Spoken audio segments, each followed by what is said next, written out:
स्वागत है आपका इंडिया न्यूज में। नमस्कार, आपका साथ हूं मैं राजीव शर्मा। एक और अमेरिका और चीन में तनातनी तो दूसरी ओर ईरान ने इजराइल के खिलाफ मोर्चा खोल दिया है। लेकिन अगर जंग हुई तो एक बात तय है कि हालात वर्ल्ड वॉर जैसे हो सकते हैं। और अगर ऐसा हुआ तो अमेरिका और रूस दो अलग अलग खेमों में होंगे। अमेरिका को घेरने के लिए रूस ने अपना वो टैंक मैदान में उतारा है जिसका तोड़ फिलहाल किसी के पास नहीं है। खबर है कि जल्दी रूस इस टैंक को अपने सहयोगी दोस्तों को भी बेचेगा।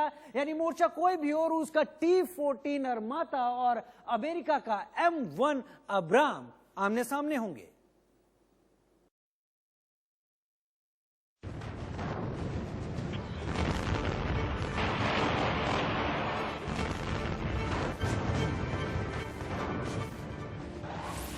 दुनिया को थर्रा देने वाली वर्ल्ड ब्रेकिंग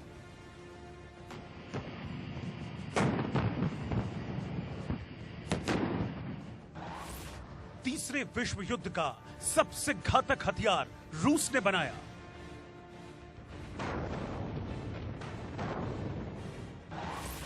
ट्रंप को पुतिन की खुली चुनौती, T-14 अरमाता जीत की कसौटी।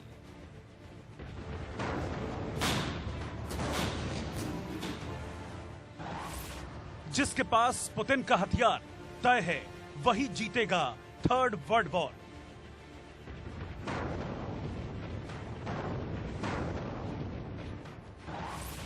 पहली बार टीवी पर देखिए T-14 अरमाता versus M1 Abram.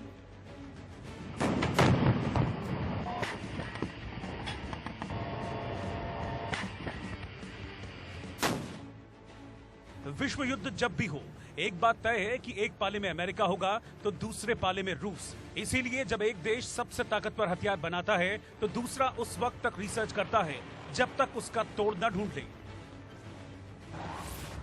Putin का T-14 अरमाता, ट्रंप के M1 अब्राम का तोड़। पुतिन ने क्यों बनाया घातक? क्या यह है विश्व का विनाशक? आपके टीवी स्क्रीन पर पुतिन का वो घातक टैंक है जिसे विश्व विनाशक माना जा रहा है। दुनिया के हर ताकतवर मुल्क में पुतिन के इस महाविनाशक की चर्चा है, क्योंकि ये एक ऐसा टैंक है जो जंग के मैदान में पलक झपकते ही जंग का रुख बदल सकता है। जिस भी देश के पास ये टैंक होगा, ताल ठोक कर कहा जा सकता है कि युद्ध में बाजी उसी के हाथ होगी। इस टैंक की खूबियों के बारे में हम आपको एक एक करके बताएंगे, लेकिन पहले ये जान लीजिए कि इस टैंक को रूस ने मेन बैटल टैंक के तौर पर बनाया है। रूस ने इसे वैसे तो 5 साल पहले ही दुनिया के सामने पेश किया था, लेकिन इसे तैयार करके 2018 में सेना के हवाले किया गया। लेकिन अब इसका डेवलप्ड वर्जन तैयार हो चुका है और सबसे बड़ी बात यह है कि रूस अगले साल से यानी 2021 से इसे बेचने का ऐलान भी कर चुका है। यूरेशियन टाइम्स में छपी खबर के मुताबिक रूस के इंडस्ट्री और ट्रेड मिनिस्टर ने साफ कर दिया है कि अगले साल से T-14 अरमाता टैंक की बिक्री शुरू होगी। बताने की जरूरत नहीं है कि यह खबर भारत के लिए कितनी अहमियत रखती है, क्योंकि जिस टैंक का इंतजार भारतीय सेना अरसे से कर रही है वो जल्द ही उसके बेड़े में शामिल हो सकता है। और तब दोनों सीमाओं पर भारत को चुनौती देने के बारे में दुश्मन देश 1000 बार सोचेंगे।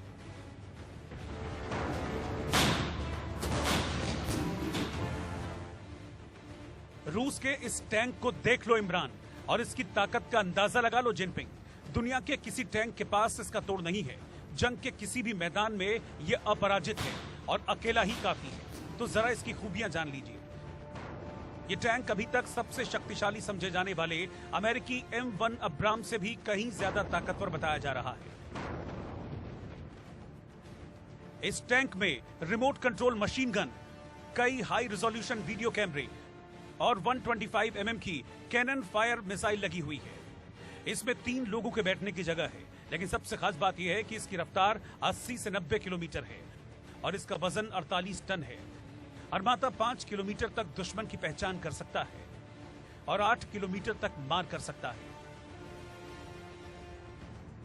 जी हां, 8 किलोमीटर तक मार करने वाला यह रूस की 5वीं पीढ़ी का टैंक है। यह पूरी तरह से डिजिटल है और इस टक्कर का टैंक दुनिया में किसी के पास नहीं है।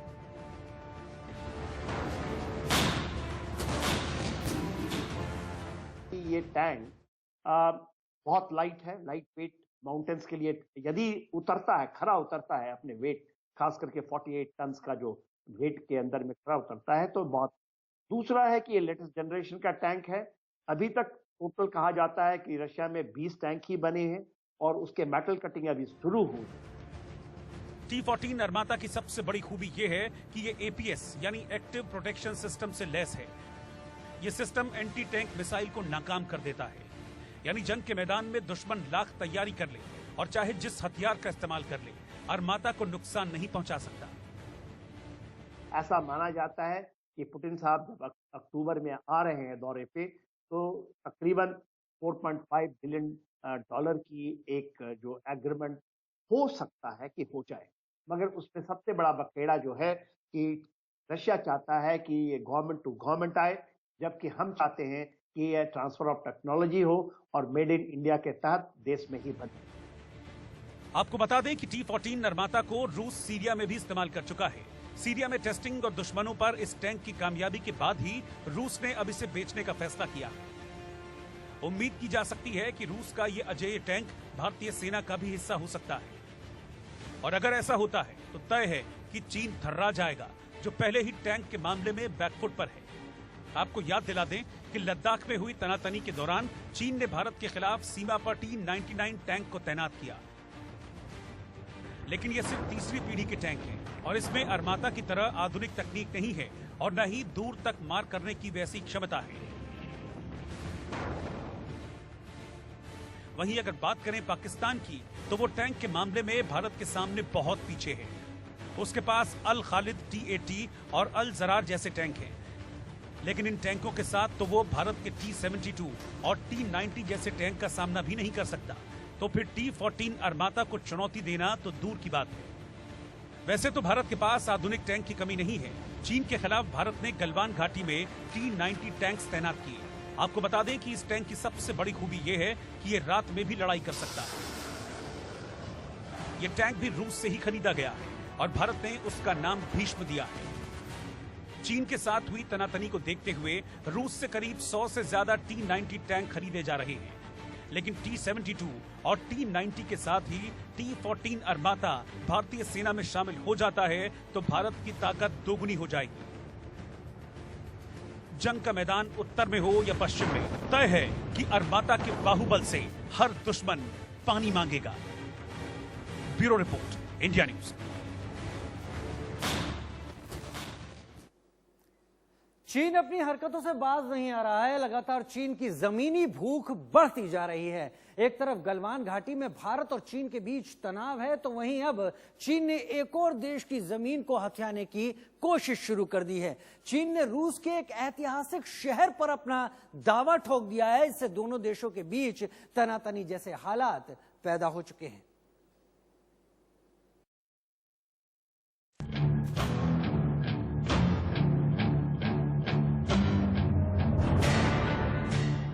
अपनी ताकत के नशे में चूर चीन को यह एहसास है कि अगर रूस भारत के साथ युद्ध में उसके खिलाफ उतर गया तो ड्रैगन की हार तय है। रूस और चीन के रिश्ते साथियों, विस्तारवाद का युग समाप्त हो चुका है। ये युग विकासवाद का है। तेजी से बदलते हुए समय में विकासवाद ही प्रासंगिक है। विकासवाद के लिए ही अवसर है और विकासवाद ही भविष्य का आधार भी है। 11,000 फीट से मोदी की ये हुंकार किसके लिए थी, ये पूरी दुनिया जानती है। विस्तारवाद किसका चरित्र है, इस बात से हर मुल्क वाकिफ है। भारत के विकासवाद और ड्रैगन के विस्तारवाद की इस जंग में आज दुनिया की हर शक्ति भारत के साथ खड़ी है और विकासवाद की चाल चलने वाला ड्रैगन बुरी तरह से फंस चुका है। चीन दुनिया के निशाने पर है, लेकिन एक कहावत है कि विनाशकाले विपरीत बुद्धि, यानी कि जब अंत समय आता है तो इंसान की बुद्धि उसका साथ छोड़ देती है। लगता है चीन के राष्ट्रपति शी जिनपिंग के साथ यही हो रहा है। भारत से पंगा लेकर घिरे चीन और चीनी हुकूमत को अक्ल नहीं आई और उसने अपने पड़ोसी मुल्क और दोस्त रूस से पंगा ले लिया और इसी के साथ ही चीन ने खुद ही कर लिया अपने अंत का आरंभ। अपने पड़ोसियों की जमीन हड़पने वाले चीन ने इस बार बहुत बड़ी गलती कर दी है। चीन ने रूस से उलझने की गुस्ताखी कर दी है। चीन ने रशिया से उलझकर अपने विनाश की जो तैयारी की वो जानने से पहले आप ये समझ लीजिए कि रूस और कनाडा के बाद सबसे बड़ा देश है चीन। चीन का कुल एरिया 97,06,961 वर्ग किलोमीटर में फैला हुआ है। चीन की 22,117 किलोमीटर लंबी सीमा 14 देशों से लगती है। ये दुनिया का पहला ऐसा देश है जिसकी सीमाएं सबसे ज्यादा देशों से मिलती है और इन सभी देशों के साथ चीन का किसी न किसी तरह का सीमा विवाद चल रहा है। आप ये भी जान लीजिए कि 6 देशों की 41.13 लाख वर्ग किलोमीटर जमीन पर चीन का कब्जा है। चीन की कुल जमीन का 43% हिस्सा अवैध कब्जे वाला है। चीन का यही चरित्र है, चीन की यही चाल है और अपनी चाल के मारे चीन ने अब रूस के ऐतिहासिक शहर व्लादिवोस्तोक पर अपना दावा ठोक दिया है। चीन रूस की ये जमीन हड़पना चाहता है। चीन का दावा है कि व्लादिवोस्तोक शहर 1860 से पहले चीन का हिस्सा था, जिसे रूस ने धोखे से चीन से छीन लिया था। अपनी आदत के मुताबिक चीनी सरकार ने खुद कोई बात न कहते हुए अपनी मीडिया के जरिए ये बात कही। चीन के सरकारी न्यूज चैनल CGTN के संपादक शेन सिवई ने ट्वीट के जरिए दावा किया। ट्वीट में कहा गया, व्लादिवोस्तोक शहर 1860 से पहले चीन का हिस्सा था, जिसका नाम शेनवाई था। इस शहर को रूस ने अपनी एक तरफा संधि का फायदा उठाकर चीन से हड़प लिया था और उसका नाम तक बदल दिया। ये मुझे लगता है एक तरह का चीन का फ्रस्ट्रेशन है।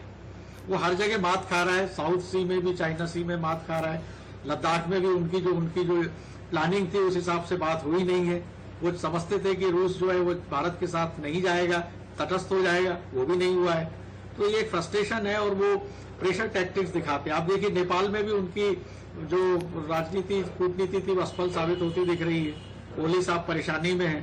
तो ये एक तरह का फ्रस्ट्रेशन है और अपने अंदर की जो आंतरिक अनरेस्ट है उसको बचाने के लिए जिनपिंग साहब की एक कोशिश चलती है।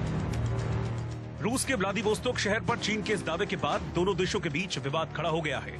रूस की जनता चीन के विरोध में सड़कों पर उतर आई है। रूस में चीन के बॉयकॉट की मांग उठने लगी है। चीन के लिए उसका ये दावा महंगा पड़ने वाला साबित होने लगा है। चीन रूस में बन रही चीन विरोधी हवा का असर जानता है। चीन रूस से टकराने का अंजाम भी बखूबी समझता है। इसीलिए मामले ने तूल पकड़ा तो CGTN के संपादक शेन सिवई ने अपनी सफाई पेश की। सफाई में सिवई ने कहा, क्योंकि सीमा संधि पर दस्तखत हो चुके हैं, इसीलिए चीन का दावा शहर को लेकर नहीं है। देखिए ये सब प्रेशर टैक्टिक्स होते हैं।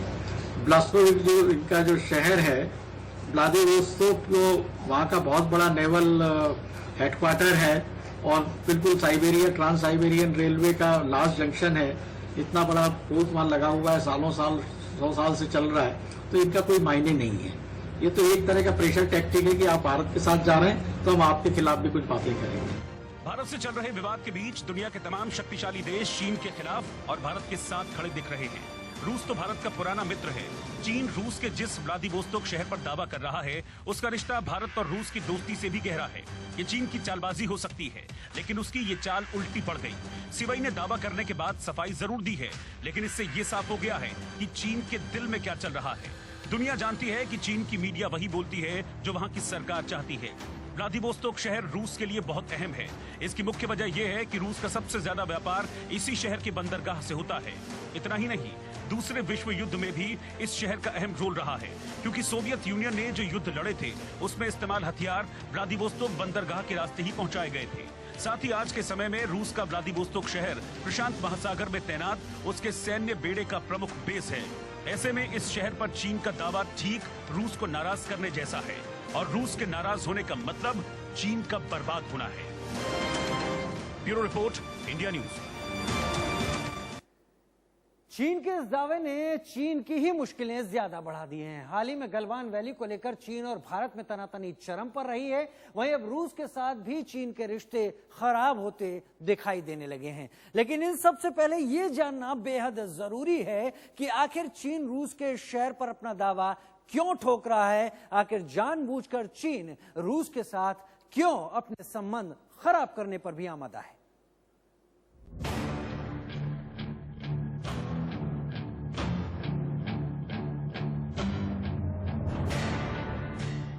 अपनी ताकत के नशे में चूर चीन को यह एहसास है कि अगर रूस भारत के साथ युद्ध में उसके खिलाफ उतर गया तो ड्रैगन की हार तय है। रूस और चीन के रिश्ते पिछले कुछ सालों से बेहतर हुए हैं, लेकिन दुश्मनी की एक चिंगारी चीन को खाक कर सकती है। चीन का अचानक इस तरह रूस के साथ जबरन विवाद का मसला सामने लाना यूं ही नहीं हो सकता। इसकी अनकही वजह रूस का भारत प्रेम हो सकता है।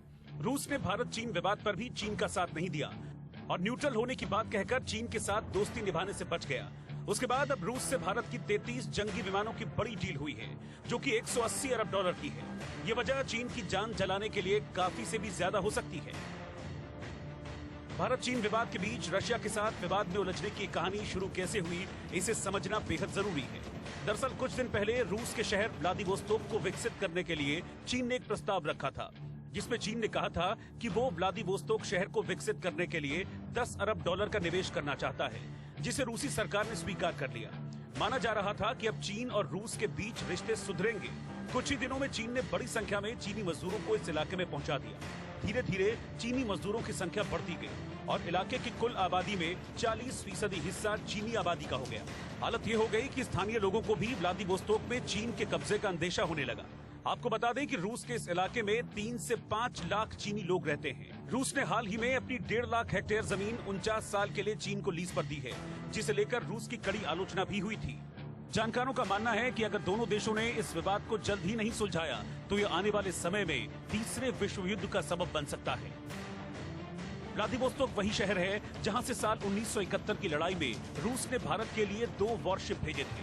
भारत के लिए रूस का ये शहर कई मायनों में खास है और रूस के लिए ये सामरिक और व्यापारिक नजरिए से बहुत मायने रखता है।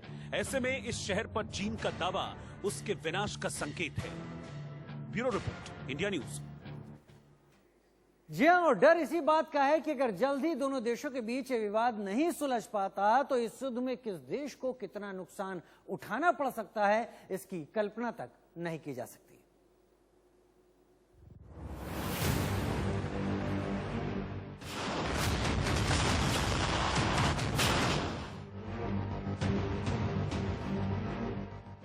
रूस और चीन के बीच विवाद बढ़ता ही जा रहा है।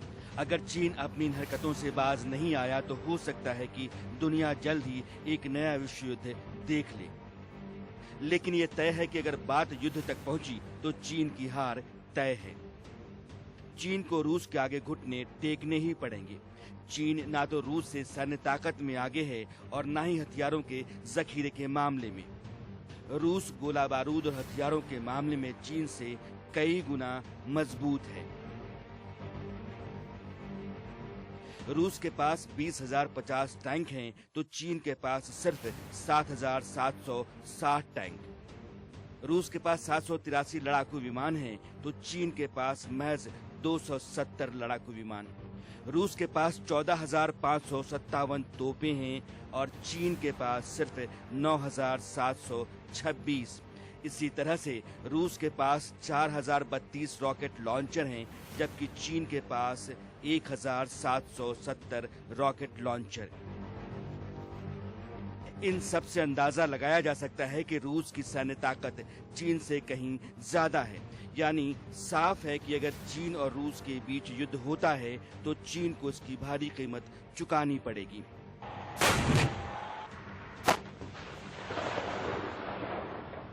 Bureau report, India news. बहुत छोटा सा ब्रेक ले रहे हैं, जल्द हाजिर होते हैं।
बड़ी खबर की बात कर लेते हैं। इस वक्त ये ऑटो से महाकाल मंदिर पहुंचा था विकास दुबे। जो जानकारी मिल पा रही है, ऑटो का नंबर MP13R2566 था।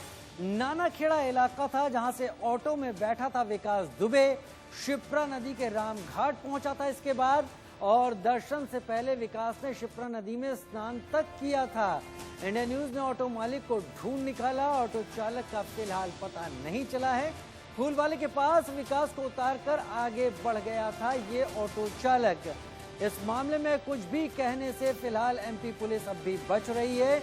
विकास दुबे वो हत्यारा, वो कातिल जिसने कानपुर में 8 पुलिसकर्मियों को शहीद कर दिया था। मेरी मुशी की तबीयत खराब थी और मुशी का निधन हो गया था। परसों से 3 दिन से मैं मुशी की हालत लस्त थी, तो परसों के रोज, कल के रोज वो शांत हो गए। कल मैं इंदौर था, परसों मेरा ड्राइवर था। अब उनने ड्राइवर ने किसको घुमाया किसको नहीं घुमाया मेरे को तो पता नहीं है, और ड्राइवर से अभी तक मेरा संपर्क हुआ नहीं है। और थाने वाले भी मिले थे, थाने वाले लेके गए थे। अब थाने वाले ने उनसे क्या पूछा, क्या बात हुई, मेरे को अभी तक मालूम नहीं। मेरी गाड़ी अभी उसने 2 दिन ही हुए चलाए हुए, परसों के रोज चलाई थी और कल के दिन बस। विकास दुबे को कहाँ से बिठाया था और कहाँ छोड़ा था, किसकी बस दुकान? ये मालूम पड़ रहा, देवास गेट से बिठाया था और रावण ने, और महाकाल लेके गया था बस। बहुत छोटा सा ब्रेक ले रहे हैं, जल्द हाजिर होते हैं।